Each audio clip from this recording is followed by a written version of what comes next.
Well, the SEC continues to do what it's been doing for the past couple of months, doing something very well, and that is butchering its own case against Ripple. So they actually came out and admitted something on paper, officially, that they did something wrong. We're going to talk about what that is in this video, and why some of the legal analysts following this case think this is all that the judge may need to see in order to throw it out and give Ripple the win in short order. And in other cryptocurrency news, we're going to take a look at a poll that just came out that is looking at the country of Brazil and looking at what percentage of people actually want to adopt Bitcoin, seemingly the way El Salvador just did. It's some really interesting results, along with a poll of what Americans actually want to do with Bitcoin and what percentage of Americans actually want Bitcoin to be legal tender right alongside of the US dollar. Really interesting stuff. And as Bitcoin and the rest of the market kind of took a bloodbath and then has been trading sideways ever since then, well, I'm going to take a look at a few coins that have seemingly just not cared and continue to set all-time highs. So we're going to go over some of those and what might be the cause of that in this video. Hey everyone, my name is Randy and welcome back to the Late Night Grind. And right now on this channel, we are covering, of course, the Ripple versus the SEC case, along with other cryptocurrency news, investment markets, and personal finance. So if any of those topics interest you, make sure you hit the subscribe button, hit that bell notification icon so that YouTube will notify you when I release a new video. And I believe people in the crypto space are some of the most generous people on the planet. So if you are feeling generous today, the two best things that you can do to help out a channel like this, watch the video all the way through and smash the thumbs up button. Really helps out with the YouTube algorithm. So if you do that, I would greatly appreciate it. All right, guys, with that, let's jump into it. So first thing I'm going to talk about is cover a few of these cryptocurrency tokens that are, well, they're not exactly enjoying the bloodbath like Bitcoin and some of the rest of the crypto market, or most of the rest of the crypto market, but they're actually setting new all-time highs. So what are these coins? Well, the first one we're going to talk about is Quant. Quant came along a couple of months ago, and it actually took, and then it was actually going viral on Twitter because some XRP holders and some XLM holders, as well as some others, were actually selling their holdings and jumping on the Quant train. Now, many said this is going to take off, and of course others said no, it's not.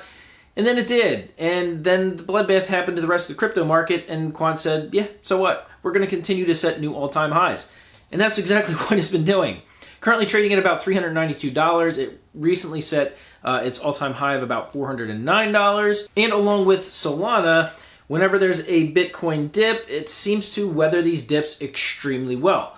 Solana actually kind of did a little bit of a head fake and took a little bit of a dip with the rest of the market, but then kept on climbing, or at the very least kept on trading sideways. So right now it's about $185, still a little bit down from the all-time highs that it was in the last week or two, but still powering through these dips much better than other cryptocurrencies. Now, of course, this continues to scare the ETH out of ETH holders. And the other one that's doing phenomenal right now is Algorand. Now, Algorand was actually mentioned in the ISO 20022 financial transfer system that is supposed to be implemented in the next year, which some cryptocurrency tokens, including XRP, XLM, Algorand, and a few others were actually mentioned in this new system that's supposed to be a global standardization. Well, after doing kind of nothing for a while, Algorand took off.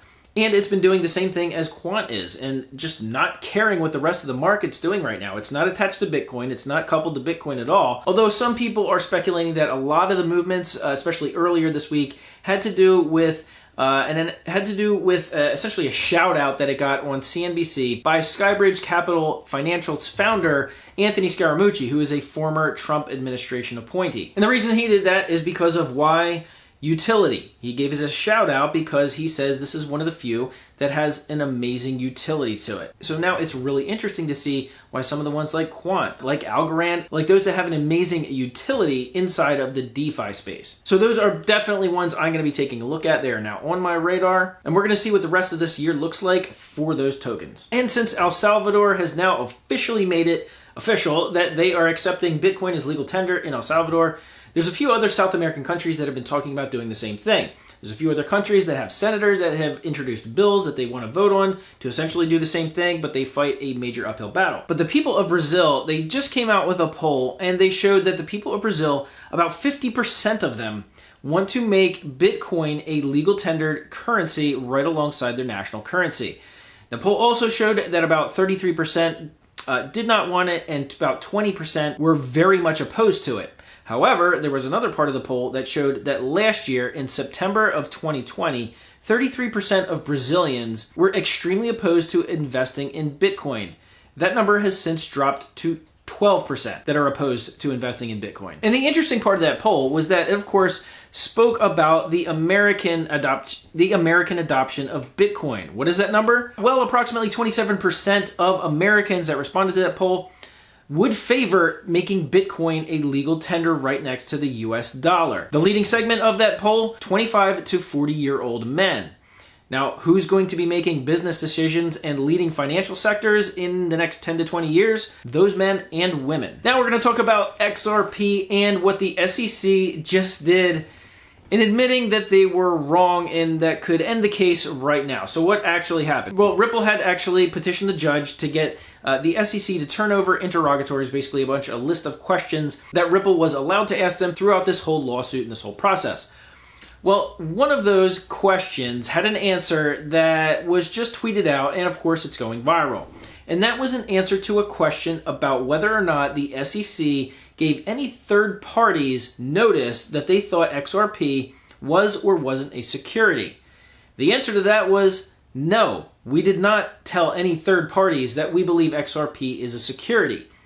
This is where it's going to go really, really well for Ripple. Because Ripple's defense is fair notice defense, which means that they believe the SEC did not give them clarity, did not give them a heads up that they were doing anything wrong, that XRP was a security.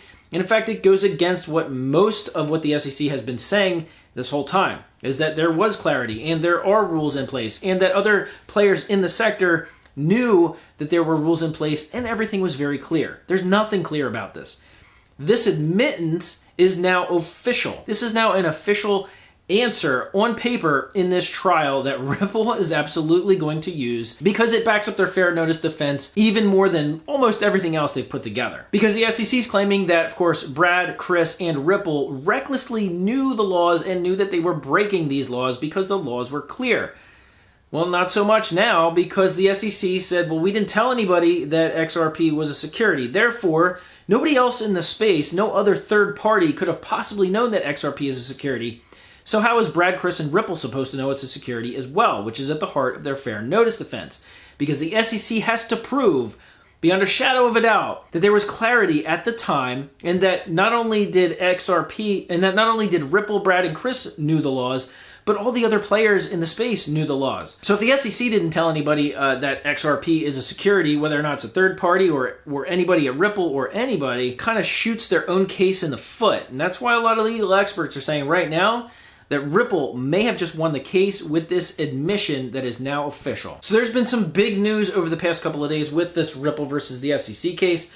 Of course, we have this one, but we also have the one involving Coinbase, which made its way around Twitter, which also caused a little bit of a spike in the XRP price because Coinbase accidentally relisted XRP as a trading pair on their Coinbase Pro platform. A lot of people took screenshots of it and retweeted it, and it was there for a short period of time, and then all of a sudden it wasn't. And it was there, and it caused enough of an uproar that Coinbase actually had to tweet out and say it was accidentally activated. Many people are saying that's kind of a shot at the SEC, since the SEC has not been too kind to Coinbase as of recent. And you can follow me on Twitter if you want to follow some of these storylines that I follow and retweet things and retweet those who follow those stories that I don't always cover on this channel as well. So I'll put a link in the description below. You can go follow me on Twitter there, as well as some of these crazy, crazy stories. And don't forget to hit the community tab and participate in the polls that I put out on a weekly, sometimes daily basis. Some really cool polls. I really love to see the answers to what the Late Night Grind community answers to those polls. So if you want to see what other people are answering, go check that out. It's great to be back from vacation and back to work. I tried to put out some videos while on vacation, and I did manage to get one up.